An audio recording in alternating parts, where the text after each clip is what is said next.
नमस्कार, जय हिंद। आज हम बात करने वाले हैं निरीक्षण विधि के बारे में। ऑब्जर्वेशन मेथड क्या होती है, इसके बारे में बात करेंगे। इसमें बोल सकते हैं कि इसके प्रयोग किस प्रकार से होते हैं या इनके एडवांटेज क्या है, दोष क्या है।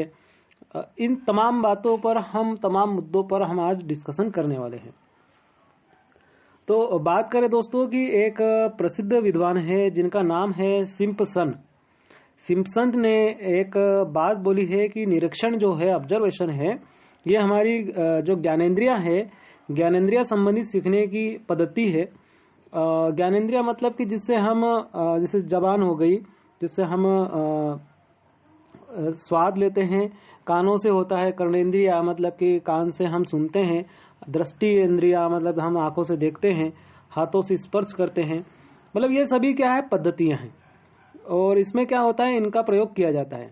और निरीक्षण क्या होती है कि जो ऑब्जर्वेशन मेथड है, ये ज्ञानेंद्रिय संबंधित सीखने की पद्धति मानी जाती है, जिसमें व्यक्ति अपने जो चारों ओर के संसार का क्या करता है कि ज्ञान प्राप्त करता है।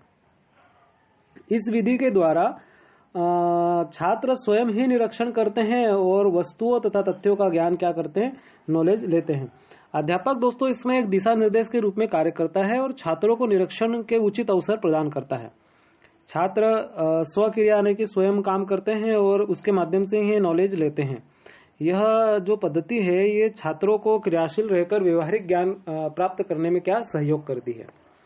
अब निरीक्षण पद्धति का उपयोग हम कैसे करें, मतलब कि how to use observation method. तो सबसे पहले क्या होता है कि छात्र या छात्राओं को जिन घटनाओं, स्थान, परिस्थिति का निरीक्षण कराना है, उनका पूर्वानुलोकन अध्यापक को कर लेना चाहिए। मतलब कि यदि हम किसी मेथड के बारे में बता रहे हैं तो सबसे पहले अध्यापक को मालूम होना चाहिए, अध्यापक उसका अवलोकन कर सकता है पहले से। इसके बाद छात्र या छात्राओं को घटनाओं, स्थान और परिस्थिति का निरीक्षण करवाना पड़ता है। सेकंड बात, इसमें और एक विशेष बात ध्यान रखनी चाहिए कि इस पद्धति का प्रयोग करते समय, निरीक्षण के समय अध्यापक व छात्रों के मध्य प्रश्नों का, क्वेश्चन आंसर का आदान प्रदान होते रहना चाहिए। जिससे क्या होता है कि निरीक्षण निष्क्रिय न होकर क्या रहता है, हमेशा एक्टिव रहता है, सक्रिय रहता है।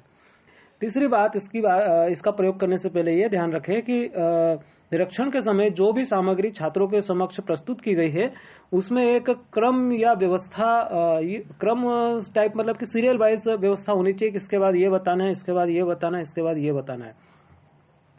फोर्थ पॉइंट की बात करें कि जब छात्र निरीक्षण कर चुके हैं तो निरीक्षित सामग्री के संबंध में छात्रों में परस्पर विचार विमर्श किया जाए, जिसमें अध्यापक को सक्रिय भूमिका का निर्वाह करना पड़ता है। विचार विमर्श के पश्चात अध्यापक द्वारा निरीक्षित सामग्री के ऊपर छात्रों से निबंध लिखवाया जाना चाहिए या उनके बारे में हो सकता है कि मतलब बहुत ज्यादा सार्थकता का ज्ञान हो सके, उनको मतलब सार्थक लगे कि कोई सा भी हम मेथड अपना रहे हैं, निरीक्षण विधि अपना रहे हैं, तो उसको स्वयं को बोला जाए कि आप इस पर निबंध लिखे, इसका निरीक्षण करते समय, जो उनके लिए बहुत ही काम की बात है। निरीक्षण के उद्देश्य अध्यापक और छात्र दोनों को ही समक्ष स्पष्ट होना चाहिए कि हम निरीक्षण कर रहे हैं तो किसका कर रहे हैं। जैसे आलू है तो आलू को आप एक दिन काट के रख दीजिएगा और दूसरे दिन देखिएगा, बच्चों को बोलिएगा कि ये देखो हम ये करने वाले हैं, इसमें क्या क्या फर्क पड़ता है। तो दूसरे दिन देखेंगे तो थोड़ा सा ऑब्जर्व करेंगे तो कुछ नया दिखेगा, मतलब आलू सड़ता हुआ दिखेगा, उसके ऊपर छोटे छोटे बैक्टीरिया आने लग जाएंगे, जीवाणु आने लग जाएंगे और उसको अपघटन करने लगे जाएंगे। तो आप डेली उसको देखते रहेंगे तो 3 से 4 दिन में वो बिल्कुल क्या हो जाएगा, सड़ने लग जाएगा, मतलब कि वो अपघटन होना प्रारंभ हो जाएगा। अब निरीक्षण विधि के कुछ गुण हैं, उनके बारे में चर्चा करते हैं कि मेरिट्स ऑफ ऑब्जर्वेशन मेथड। तो दोस्तों ये जो निरीक्षण विधि है, ये एक प्रकार की मनोवैज्ञानिक विधि मानी जाती है, क्योंकि इसमें व्यक्तिगत भिन्नताओं पर आधारित होती है और उसमें प्रत्येक छात्र अपनी क्षमता, कैपेसिटी यानी कि और योग्यता के अनुसार निरीक्षण करता है। उसे किसी बात के लिए हम बाध्य नहीं कर सकते। इस पद्धति में अध्यापक व छात्रों के मध्य परस्पर मधुर संबंध बने रहना चाहिए और मतलब रहते ही हैं।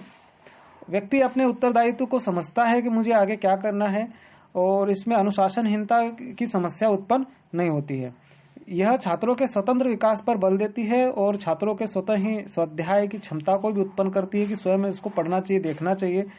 अब निरीक्षण पद्धति के कुछ दोष है, यानी कि डीमेरिट्स ऑफ ऑब्जर्वेशन मेथड। अब क्या दोष हो सकते हैं उसके बारे में चर्चा करते हैं कि यह पद्धति कुशल और योग्य अध्यापक पर ही निर्भर करती है। सामान्य अध्यापक इसका सही ढंग से प्रयोग नहीं कर सकते। मतलब जो टैलेंटेड पर्सन है, टैलेंटेड अध्यापक है, वही इसके बारे में बता पाएगा। नेक्स्ट, इसमें धन का व्यय भी अधिक है, मतलब यह खर्चीला होती है, और साथ ही समय और शक्ति का भी आवश्यक अपव्यय होता है, मतलब कि समय और शक्ति भी इसमें खर्च होती है। साथ में बात करें कि नागरिक शास्त्र में बहुत सारे उप विषयों के लिए हम इसका प्रयोग नहीं कर सकते हैं। छोटी कक्षाओं के लिए सफलतापूर्वक प्रयोग में नहीं लाई जा सकती है, और छात्रों के निरीक्षण में यदि सार्थकता है तब तो इसका उपयोग सफल, अन्यथा यह सफल नहीं हो सकती है।